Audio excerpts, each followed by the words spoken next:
Hello, housemates. Thanks a lot for coming over. So, my opinion on the Superman thing, again, like I said, like it's such a fierce battle. It, Everybody thinks Superman is pretty much God, and everyone thinks that if they can control God, or rather, if God meets their if they approve of what God stands for, then maybe they are living a good life. You might say, "Oh, it's just a character," but no, Superman really isn't. You know, what I love about the character so much is the fact that it's the type of character that has all this power, and he's pretty much written in a very humane light. Let's start with the latest Superman, which is James Gunn.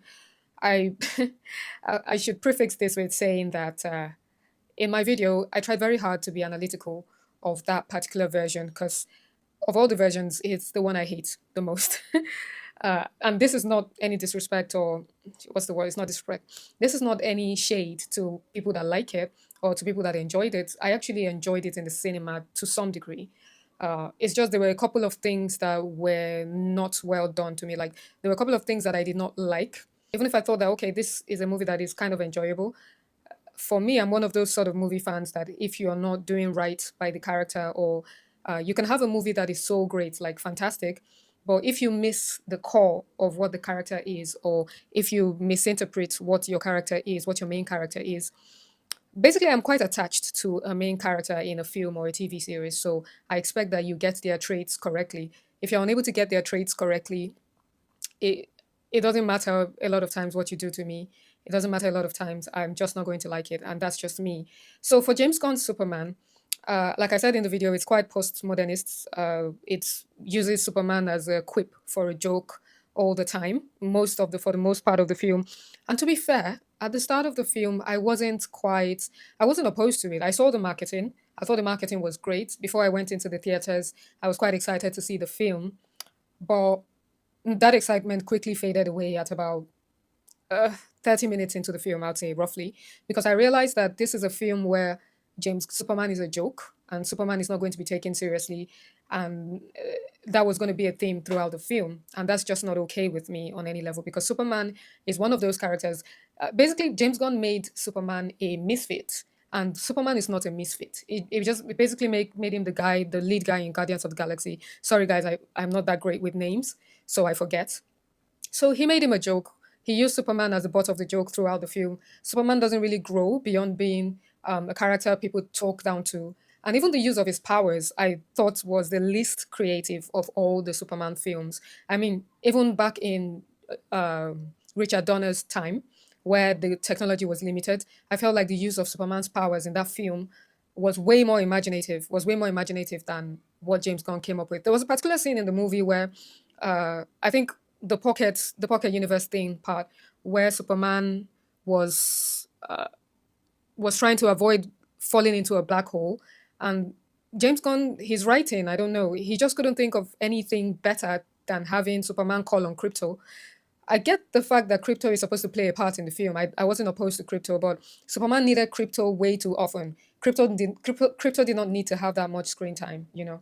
So for me, the use of Superman's powers was not creative enough, especially since I had seen what has been done in the past. This was the least creative movie to me in terms of Superman's powers. It was pretty basic. That was quite disappointing because as a director myself, as a screenwriter, and as a proud member of the Enlightenment era, because that's the era we are in now, there are a lot of opportunities to learn. Like we have way more resources than the people in the past did, and it's just I don't know, maybe because of there's an I don't know if it's because there's an abundance, but it takes me aback quite a little bit when I see that we have all this at our fingertips, and it's like the creativity is getting drained as a result rather than improving. I feel like we should be better than our predecessors, and James Gunn hasn't really shown me that in his Superman.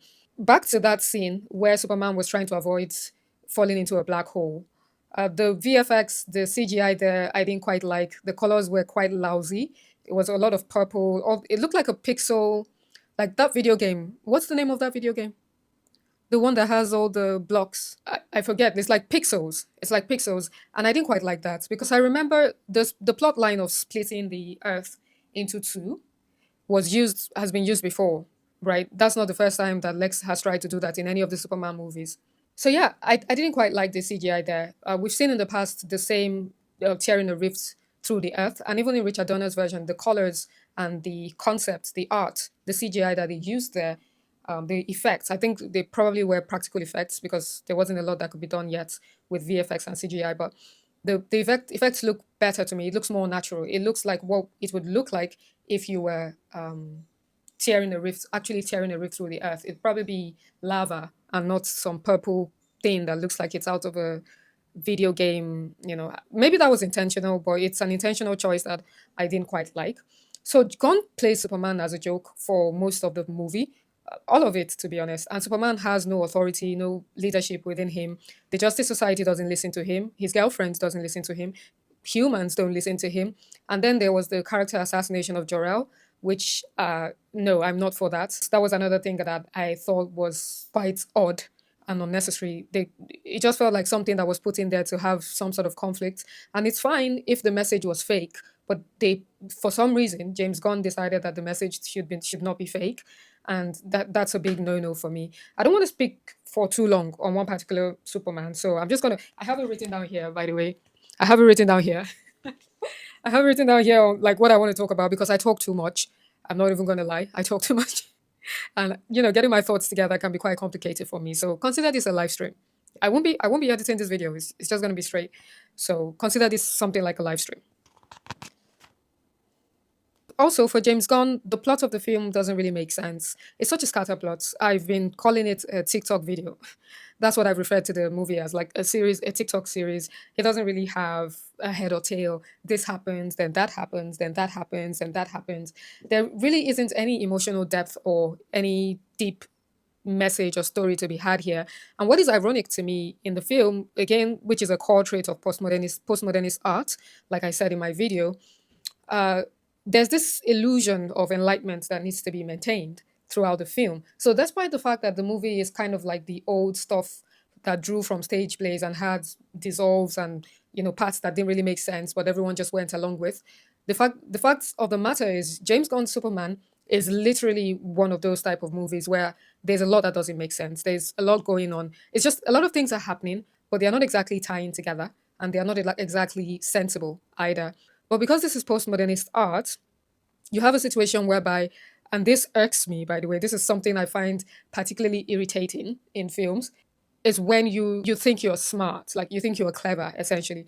So when I say when you think you're smart or clever, what I mean is that you believe that you're better than the people of the past that had like some dumb stuff in their films, and you want to maintain this illusion that you know what you're doing, that you're so clever in your storytelling, whereas you are making a whole bunch of the same mistakes and even doing worse than those people.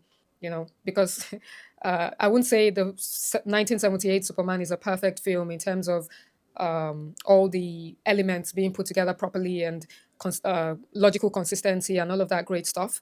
I wouldn't say that it's a perfect film, but at least the film understands what it is and believes its premise. James Gunn's Superman doesn't believe in Superman, which is ironic because you're doing a Superman movie. This whole postmodernist irony thing, I don't quite like. It's not for me. It's not my type of entertainment. I'm rambling on about this. I just hope you guys get what I'm saying. It's just this I'm better than everyone else attitude, whereas you are really not all that. Like, you're really not that good.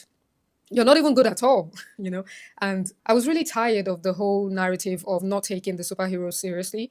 After Thor: Love and Thunder, I've just been so over that phase of turning the superheroes into parodies of themselves. I never really did quite like the whole parodying superheroes things, but for the first few films, it was fun. You could just have a good laugh here and there, and you don't need to think too much about it.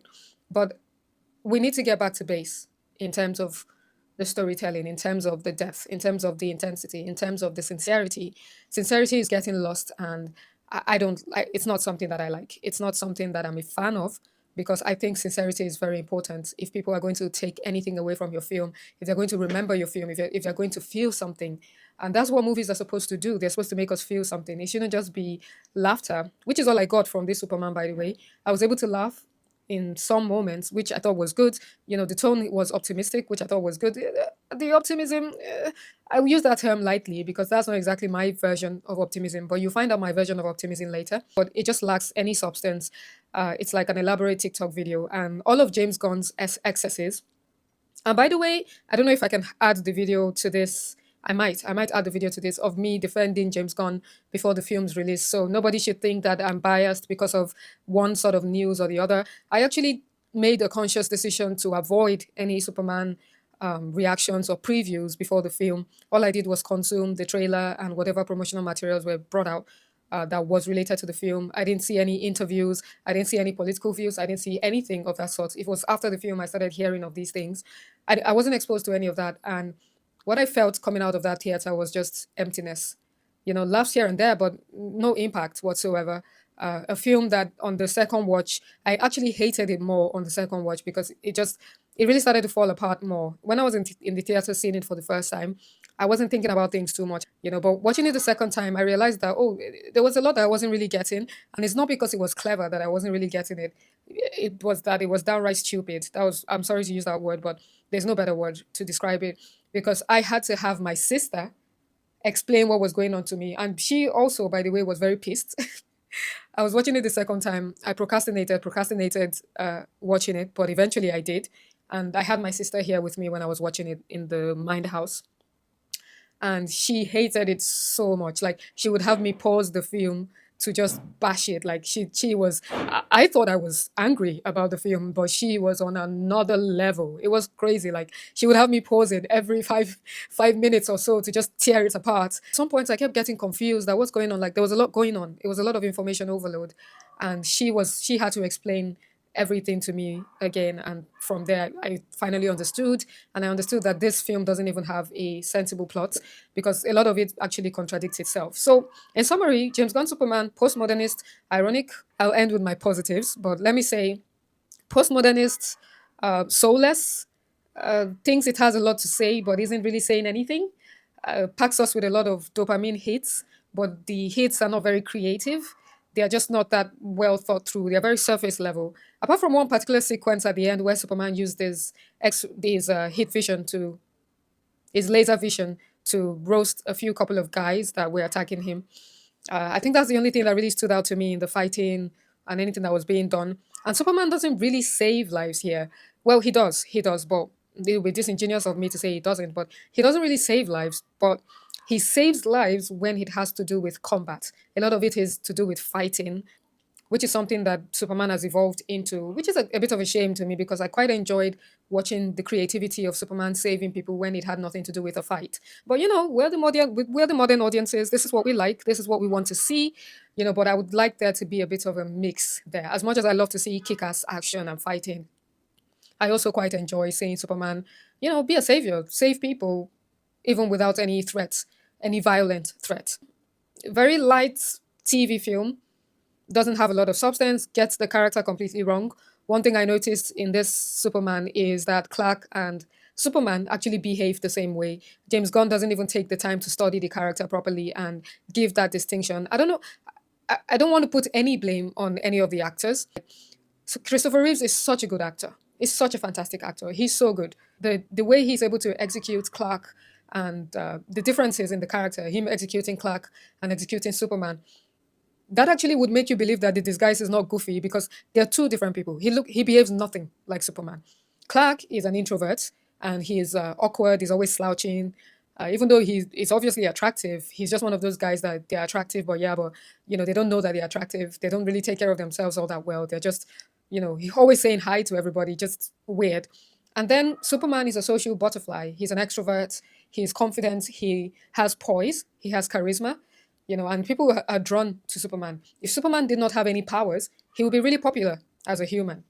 So I quite like that distinction, and I got none of it in this film. Both Superman and Clark are just basically they're losers. Like they are a loser because it's one person. Both of them are just basically a loser, and that's it. That's what we get.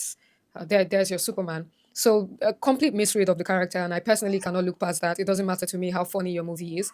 I cannot look past not getting your main character right, and especially when it's a main character like Superman. You don't make Superman into a misfit because people have been accusing James Gunn of being a one-trick pony. And after seeing the Superman, now I kind of agree because before the film, I defended him. I said a whole bunch of things to defend him. I thought, give it a chance. You guys don't jump to conclusions. Give it a chance. I said it over and over in my live streams on TikTok. So But apparently, I guess he is a one trick pony because he had to make Superman a Guardians of the Galaxy character, and the handling of the other superheroes too. They didn't need to be there. For me, I want Superman to be about Superman. Other people were outshining Superman in his own movie. That was not okay with me. But yeah, so the positives.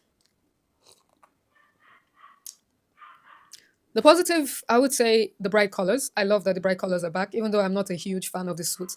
Dio, be positive. Come on. We know you're not, they already know you're not a huge fan of the movie. No need to tear it apart.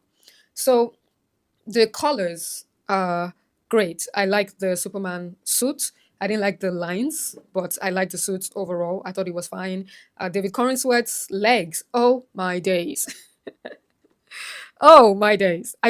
I don't like the movie, but I go back and watch some specific scenes just to see his legs. Call me weird. Call me weird. I'm not weird. Okay, maybe a little, but call me weird. But he has such great legs. Like he doesn't skip leg day. Like I'll just leave it at that. I'm a fitness type person. I'm into fitness. I love fitness. So my gym bros in the Mind House, you guys would know what I'm talking about. So this brings me to Man of Steel.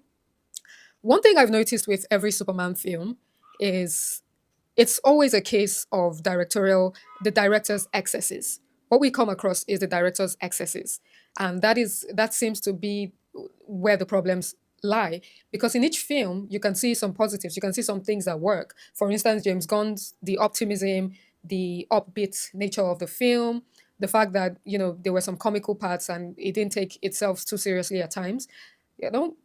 Some of the dialogue too worked. Some of the concepts, like the way the Fortress of Solitude was worked, as well. There are obvious positives in each film, in each director's interpretation of the character, but the excesses is what brings down these movies ultimately. It just feels like if someone else had a say and was like could present a voice of balance, then maybe we would have had several killer Supermans. Well, maybe we would have had several Supermans that were just fantastic. But I guess we'll wait to see if that ever happens. So speaking of the director's excesses, Snyder, Man of Steel is such a good film. Man of Steel, watching James Gunn's Superman made me really appreciate Man of Steel. Not because I like Snyder's interpretation of Superman. I believe Snyder's interpretation of Superman is a fanfic. He literally did a Superman fanfic. That is what that movie is. It's great. It's entertaining. It's a big film. It's a film that feels big. It's a film that makes you feel things. And I think that is great. It has all that going for it, but it's a fanfic. It's a fanfic. It's not Superman. You cannot remove Superman from humanity like that and expect every member of the audience to get with it. Obviously, the film is a really good film and the storytelling is good, but a few excesses here and there, like the scene where Pa Kent gets sucked into a tornado just to add some depth. No, no. Especially not when I have seen Superman find smart ways to save people without, like, Superman doesn't need to show that he's Superman to save you. And that is something the modern versions of Superman seem to be losing. It's all about the showboating, it's all about the displays. The Christopher Reeves, Richard Donner, Christopher Reeves is Superman, so I keep doing that. Richard Donner's version of the character and Bryan Singer's version of the character, they had Superman do things where people don't even see him do them. He saves lives without being visible. So that is something that is lost in the two more recent versions of Superman, where there's this huge focus on showboating, on having everyone and on having both us and everyone that is watching and the world see that Superman is mighty. And that's ironic. That's ironic because it's just, I'll tell you why it's ironic. It's just that it feels like by trying to add all these layers and depths to the character, which is what the newer versions have tried to do, they are ignore, like, by trying to add the action-packed theme to the character, they are removing the other sides of Superman. Superman got dumber. Superman got progressively dumber, which is crazy to me because, again, these past films did not have the resources that we do now. Richard Donner did not have the resources that Zack Snyder did. So it's just crazy to me that Superman seems to be getting progressively dumber as we approach more resources. So what I'm saying in essence is there's a large focus on the showboating. And when there's a large focus on the showboating, it really takes away from the other aspects of the character. So with Man of Steel, I wasn't a fan of the coloring, the darkness. No, I don't want to see my. It was cool. I don't have a huge problem with it. I'm actually way more okay with Man of Steel that I am with 2025 Superman, because Man of Steel at least has emotional depth. It doesn't take Superman as a joke. It's just that it swings way on the other end of the pendulum, making Superman into, so this god that is above us, which is not what Superman is. Superman is an alien. Zack Snyder, Superman is an alien, and he grew up human. Superman literally refers to us as the people of Earth. And each time I watch that scene, because I've seen Man of Steel at least 3 or 4 times now, and each time I watch that scene, no matter how much I like the action at the end of the film and I like the spectacle, I always roll my eyes hard. Like, it's like, come on, man. What the hell kind of line is that? What does it mean, people of Earth? He should have said, Zod can't be trusted, but I'm not sure we can be trusted either. That would have been better. And that's just one tiny thing. Like I said in the official video, it's the shortest explanation. It pretty much sums it up.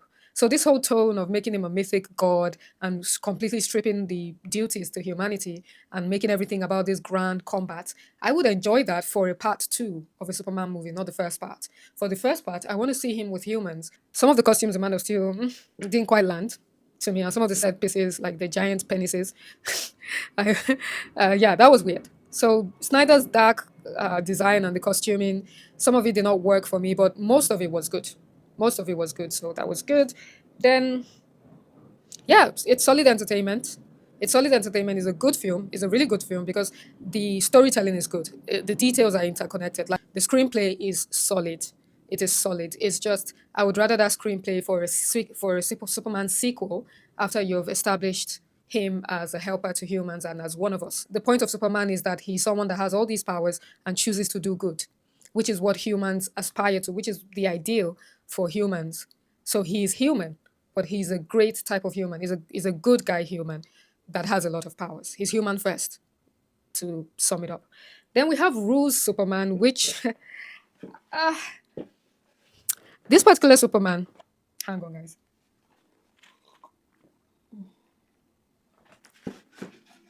This particular Superman is difficult for me. It's difficult for me. You know why? Because I really enjoyed it. I did not see Brian Singer's Superman until recently, sometime this year, a few months ago, because it was because of the Gone Superman that I went to see it. Because I kept thinking, why does no one talk about this particular Superman online? I mean, they talk about Christopher Reeve's Superman all the time. They talk about Man of Steel, but no one ever talks about Superman Returns. So I was curious. I was like, this movie, I guess it must really suck if nobody talks about it.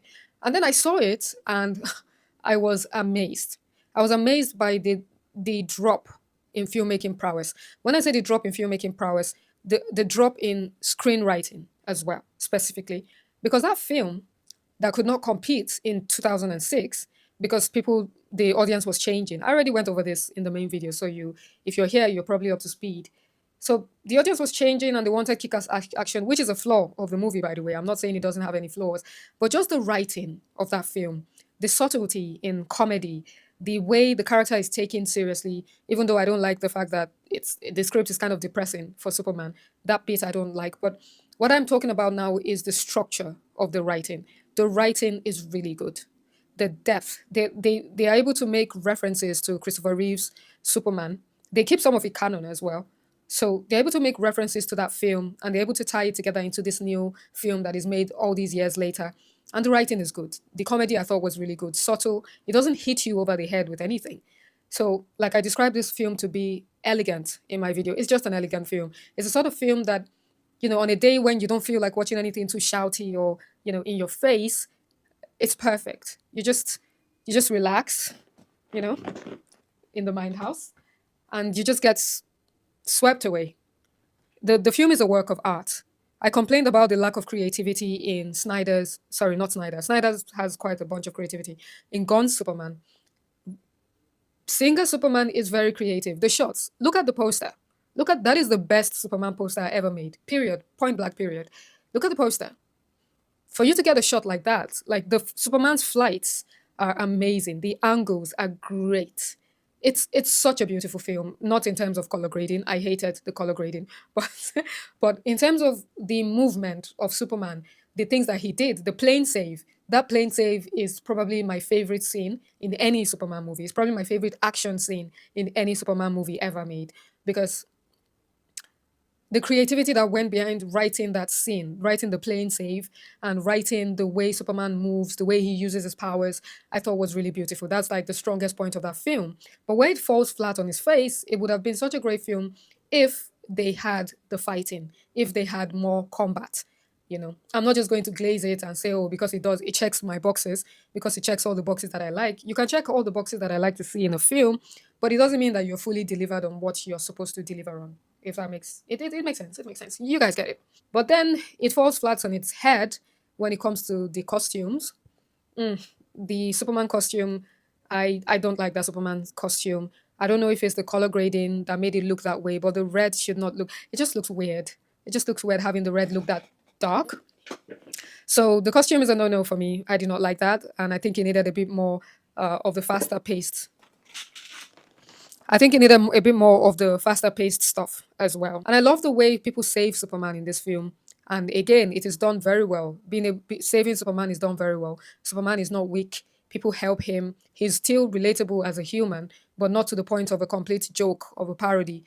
James Gunn's Superman. I'm gonna throw back to him a bit, because one thing I really did not like is if you take away Superman from that character, if you remove Superman, he has no powers. He's legitimately a loser. Like he's not a human that anyone can say, oh, okay, I want to be like this guy. I mean, you can want to be like him in terms of being kind, but those are not really things that make you. Let me go to biology now. They don't make you as a woman. I'm not attracted to those things in a man. I'll just put it that way. I don't know about others, but I think a lot of women will agree with me. This, soft guy carries the dog around, saves squirrels. That's fine. That's fine. But those are things I would probably give a female hero. Even though it's fine that Superman does it, but you have to balance it out with the other things that are attractive in a man. So if Superman wasn't Superman and this was just a character, it's not a male character that really does much for me. So if I'm to talk about a male character that does a lot for me, that would be Reeves. Again, I keep doing this. That would be Richard Donner's version of Superman. Another film franchise plagued by directorial excesses, because between Donner and oh, don't tell me you forgot the name of the other director. This is a disgrace, dear. Between Donner and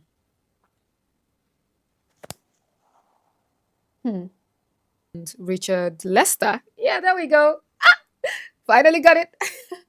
So between Richard Donner and Richard Lester, I didn't see a lot of difference in both their styles, because Donner is the one that claims to be more serious, but some of his comedy was quite similar to Lester's comedy. But I do like that Donner added some depth to the character, added some consequence to some of his actions, especially in Superman 2. I have watched both the Donner cut and the Richard Lester cut of the film. Some parts of Donner's worked for me, and overall I actually preferred Donner's version. But Donner's ending was terrible. Richard Donner's ending to Superman 2 was he just ruined everything for me. But his pacing of Superman 2 was better for me. Then Richard Lester's pacing, I didn't like all that well, mostly because you could see that he really cut out some things. And when I watched Donner's on, I realized that okay, this is what was cut out. The whole Marlon Brando parts were cut out, so he had to work with extending Zod's scenes. I loved this version of Zod, by the way. He's so honorable. The Zod in Superman 1978, he's so honorable. The guy is just, get me your leader and I will fight him. Get me your leader and I will fight him. It's like there's just something very, there's something very nice about a villain that has a code that does not just come in and do as he pleases. He wants to be the conqueror. He doesn't believe that he should rule a planet if he hasn't conquered it first, which was a difference with the Zod in Man of Steel. That one just came and decided, "You're mine now. I'm just going to usurp your planet and replace it, and put Krypton where your planet once was." So that's a significant difference between the two. I really quite liked this version of Sword because he was scary, really. The silence, the brooding silence. And he has this code of conduct that I really admired as a villain. It's like, okay, handshake, that handshake meme, insert the handshake meme to this part of the video. Right. So, all in all, for Reeves' version, I'll say, again, Richard Donner's version, I'll say Richard Donner's Superman is by far the most balanced version of the character ever put out. His version of Superman, he's so It's so balanced. He gives you the perfect blend of the mythic sincerity. He really believes Superman is a man that can fly, unlike James Gunn, who is pretty much parodying the character and reducing him to the lowest denominator of human. Maybe not the lowest denominator, but you get my point. Like one of the lowest denominator of human. Basically a parody. I thought I was watching a Superman parody rather than the actual film. I thought it was a satire. I thought Superman was getting mocked, which he was over and over and over again. Whereas Donna finds a way to have the character be Superman and be taken seriously as Superman while also being Clark and Clark being completely different. I really loved the portrayal of duality. The film is a master at duality. There's such a balance with the character. The character is very well written. It's actually excuse me. It's actually the best written Superman for me. I quite like the way that Superman is written. It explores serious themes without chatting into depressing themes, which is what Brian Singer's Superman couldn't do, because Brian Singer's Superman was trying to explore serious themes, but it ended up having this melancholic, depressing feel to it. Whereas Richard Donner was able to show us a Superman that has a dark side, that has a humane side, that is literally a Boy Scout on the ground and still has this power in him. And writing that sort of balance, I used to think was easy because of the older Hollywood movies. But I'm seeing more and more these days that writing balance is probably the hardest thing for screenwriters these days. Something has shifted because the characters that were balanced, I don't see a lot of them anymore. It's just something has shifted. Something has shifted in that, and I'll leave it at that. So it's such a balanced version of Superman, and I really love the writing of Superman in these films. However, the flaws, there are lots of dissolves. Like in this franchise, I'll just analyze the whole franchise, not just Donna's part. In the franchise, they keep coming up with stuff that Superman can do, like kissing Lois to make her forget. That was weird. That was genuinely weird. And the throwing of the uh, S nylon thing, the throwing of that on Superman's enemies, again, weird. But one thing that they added that I really liked, and I'm not sure if this has been part of the comics before, is that Superman has a blue laser that can build things up. I'm surprised that the newer versions did not tap into that part of Superman's power. I think it's a great power not to only be able to destroy with a red laser, but to be able to build back up with a blue laser. That is actually a very productive power. And I'm a bit disappointed that people that write Superman screenplays don't explore that part of his power more, because that's a really handy, good power to have. I would have a field day with the presence of that power. So I liked that. I was like, oh, he has a blue laser that can build things up. Wow, I did not know that. And that was good. That was a good addition. But other than that, there were some other things I was like, no, you guys you're just taking a piece now. You're just like doing whatever you want. And even though it didn't really break my immersion, I had moments where I was like, nah, come on. But I understand when you're watching in the context of the time as well, you have to realize that they are coming off the back of the golden era of Hollywood and when stage was still really it. And with stage, you're pretty restricted. And so you have to come up with stuff. You pretty much, I saw this movie the other day, Nosferatu, and Nosferatu was a scary movie, by the way. That's a good horror movie. That's actually a genuinely terrifying horror movie. Very creepy, but I digress. They would write it was like reading a book. They would write parts of it on the screen and parts that they could show in images they would show. So it's pretty much the same thing with films back then. There were a lot of dissolves. There was dissolve happening more often. Although for the time, I think it's a reasonable amount of dissolve. Like when I say reasonable amount, I don't mean a lot. Like I mean they do a good job of still keeping it tight. It's not like the film is not tight. It is. It's a bit long. The first Superman is 3 hours long. These days, I know that if they were going to cut it for now, they would have to remove a couple of things and let some scenes move along faster, because then they love to show you everything. Clark's run, his transformation, the plane, like practical effects. They were working more with practical effects, so it was a lot slower to get done, and the sequences were a lot slower. But as a modern viewer, that kind of, yeah, it you're not quite used to that anymore. That is what I would say. The pacing can be quicker and a lot of dissolves. But other than that, I would watch Superman 1 any day, anytime. I would watch it. I just would, because when it gets to it, like when it gets to showing Superman for what he is, it is very enjoyable. Lex Luthor in the film, he's very enjoyable. Gene Hackman, great job. Gene Hackman's Lex is very entertaining. Christopher Reeve's Superman is very entertaining. Very balanced take on the character. And even Miss Taskmaster and Otis, they're quite entertaining. So I would watch it. Now, to answer the question, which Superman is my favorite? Well, isn't it obvious? Obviously, my favorite Superman is Richard Donner's Superman. And That is by far. And this is not even nostalgia because I watched it again and I just realized how far from the character we've fallen because Richard Donner's Superman had a lot of creativity in the way Superman used his powers.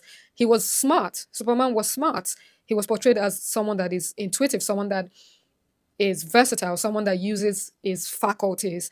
It's not just about brute force when it comes to that Superman. He needed to think. Also, Brian Singer's Superman, he needed to think to solve problems. Those Supermans were problem solvers. They weren't just flashy fighters, unlike Man of Steel, Superman, and James Gunn's 2025 Superman. So, my favorite one overall, all things put together, both in the films and in the. Okay, I think my favorite Superman film, I think the best Superman film the best movie, the best film out of the bunch, out of everything, is actually Man of Steel. But it isn't the best Superman film because it almost completely misses the essence of the character. It takes half of the essence of the character away and focuses on the other half way too much. So, again, like I said, it's all about directorial excesses. What kills it is directorial excesses. A little tweak here and there, and you would have the perfect Superman film over and over and over again. But we live in an imperfect world. We don't live in an ideal world. And these directors have big personalities. They want to control God, essentially. And I've explained this already. Everyone wants God to validate their feelings. So does James Gunn, so does Zack Snyder, so does Brian Singer, and in a way, so does Richard Donner. It's just Richard Donner and Brian Singer seem to be doing more for the character than the remaining two. The remaining two seem more like the directors inserting themselves into it more, which is something we see more and more in this modern era. Which is a shame, by the way, for all the progress we've made in filmmaking and all the good things that we've been able to accomplish. These are some of the downsides. So, what would be my version of Superman? Well, my version of Superman would be Christopher Reeve's Superman, exactly that styling of the character, the balance, the duality, but with the storytelling structure of Man of Steel. So I would merge both films and have the storyline of Christopher Reeve's Superman as the first part, Man of Steel as the second part, but the screenwriting of Man of Steel, when you remove the directorial excesses, like I said, the spirit of Donner's plus Man of Steel will be closest to what my character will be. So I would prefer a Superman that is balanced, that Clark and Superman, like when I see Clark, he is very easily identifiable, not just by what he's wearing, but by his character, by the way he behaves. I want him to be different from Superman. I want Superman to be charming. I want him to be charismatic. I want him to be human. I want him to be driven by his humanity, like it was in Richard Donner's film. And this is another way that Gunn's Superman falls flat. Keeps telling and not showing. Another big problem in screenwriting these days. He keeps telling us about Superman's humanity. Superman even does this cringe monologue. That monologue is cringe. Superman does this cringe monologue talking to a villain, Lex, who is a terrible person, by the way, trying to gain some validation, trying to get Lex to sort of approve of his humanity, which is weird to me because Lex is a criminal, he's a career criminal. Why should Superman care what the hell Lex thinks? Things like this. Like, you shouldn't be explaining yourself to a career criminal. It's a criminal. Have we forgotten what Lex is? It's not just a criminal, it treats his girlfriend bad. It's an all round terrible person, you know? But so Superman monologues, they tell us a lot about his humanity, but throughout the film, nobody that is close to Superman gets in trouble. Like, he doesn't save Lois once, he doesn't save his parents, he doesn't he's not confronted with things that will bring out the best and worst of his humanity. He's just like concerned about some random war, well, some war in a country out of the US, and that's another problem I had with the film. I don't think Superman's plotline should lean towards that because movies are for escapism, and all the other Supermans seem to understand that. In the first Superman, in Christopher Reeve's Superman, Jor-El clearly states that Superman is not allowed to interfere in what the humans do, meaning you're not allowed to interfere in wars. And I don't like putting Superman in those sort of situations where he has to take the side of a poor country because of it. Because again, just because the country is poor does not mean that they are good. A poor country can want the genocide of a rich country and vice versa. It's not always the rich person that is trying to crush the poor. It's not always that. Sometimes the poor is in a very deep ideology, and then because of that ideology, they want to crush other people, but they just don't have the resources to do it. Just because they're poor does not mean they're good. Poor does not equals good, and rich does not equal bad. All this to say, I don't want Superman involved in those sort of matters because I'm seeing a Superman movie to escape, to see a different type of world, to see the best of humanity reflected in Superman. And having him interfere with a war without him thinking things through is not exactly the best plot line that I would go for. Let's have something fun. that will not have us thinking too much, or that will not have us questioning the reason for Superman's existence. Because again, Superman does not exist. It's a character in a movie. It does not need to fit exactly into our reality. All right. So basically, storytelling of Man of Steel in terms of the interconnected details and giving characters a lot to do and things like that, and the spirit, the look, the feel of Donna's. Yeah, that's it, guys. Thank you so much for joining me on this Mind House rant. Since I will not be editing this video, I hope it's not up to an hour yet. Because if it's an hour, that's exactly how I'm going to post it. Because I'm so tired, guys. I'm tired of editing. I love it, but it can cause such a strain to get the videos to the quality that I do. But I'm not complaining. I'm not complaining. Just keep supporting me, keep liking, keep sharing, keep gifting me your memberships and subscriptions. So tell me in the comments, what is your ideal Superman? And do you think I'm correct about people wanting a hero like Superman to validate them? What director do you think did the best with the character? And let me know, what would you like Superman to be?